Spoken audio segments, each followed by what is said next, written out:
you doing, people? I hope you are well and training hard, because if you don't, no one is going to do it for you. And on that bombshell, it's time for another training session and another go at these 20-minute 6-count burpees. Got my snazzy t-shirt on today, and there's a good story behind this t-shirt, which I'll tell you in a few minutes. So this is, my third attempt at these burpees. I'm not sure if I should be doing better at them than I am or not, after what feels like a lifetime of training. But there is no escape from the fact, really, that, as I've said before, these need to be specifically trained for. My first attempt was 302 of these, second time was 315, and this time was interesting because the way my brain works, I think I'm best working with lots of mini time checkpoints to keep me on track.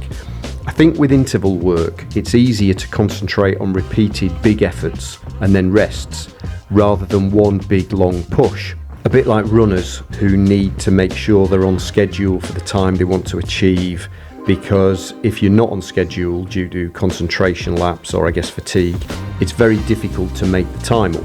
If you do want to just skip to the last minute to see how many I got, the link is in the description. It feels like I could do more, but inevitably at just once a week, I think I would need to be patient to get the numbers higher.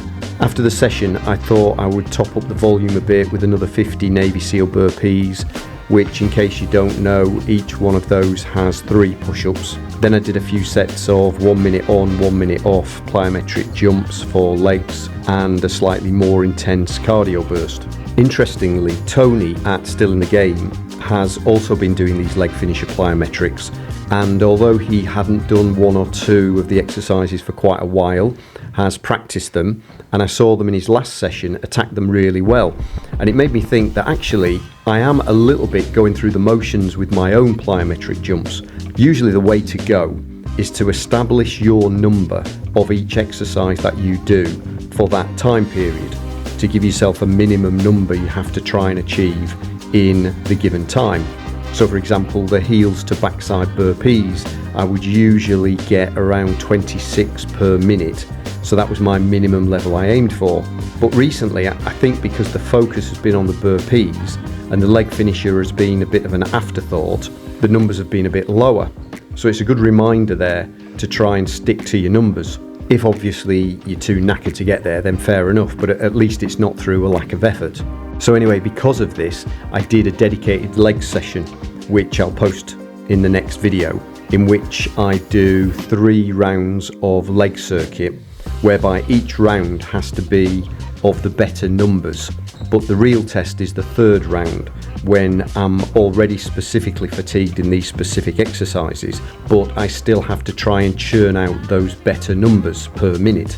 The session was only 23 minutes, but I can certainly feel it today. But I do think having those numbers for yourself is an important way of stopping yourself from slipping back in your training. Oh, so the t-shirt story.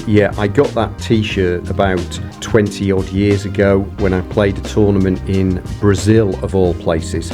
I had to get a coach from the airport, and no one spoke English, and the coach broke down in the middle of nowhere, which is a whole different story, but I got there in the end anyway. And about the 2nd or 3rd match into the tournament, I had to play a young local guy who was a very good player. Sometimes you get local players to a country who didn't play internationally, probably because of the cost of it, but in their own backyard they were very, very good. So I was playing this guy, and halfway through he started to get frustrated and was losing his rag. And once someone starts to unravel a bit mentally, that's usually a slippery slope downhill for them. But this guy started spitting on the walls. I kid you not, full-blown spitting on the sidewalls. I mean, if he was doing it into his own t-shirt or something, that's one thing, that'd be fine. But onto the sidewalls. Now, a very common thing that pretty much all squash players do is wipe their hands on the walls to remove any sweat buildup. Almost after every rally, a player would wipe his hand on the wall. So if someone's been spitting there, well, it's not the best, to say the least. And actually, if you did something like that in a tournament, it could easily warrant a conduct game, so you would lose a game. A game's awarded to your opponent, or conduct match, where the whole match is awarded to your opponent. So what happened? Absolutely nothing. I vehemently, shall we say, told the ref what was happening, which the guy continued to do over the next rallies, and the game just fell into chaos, loads of stoppages, and I actually ended up losing.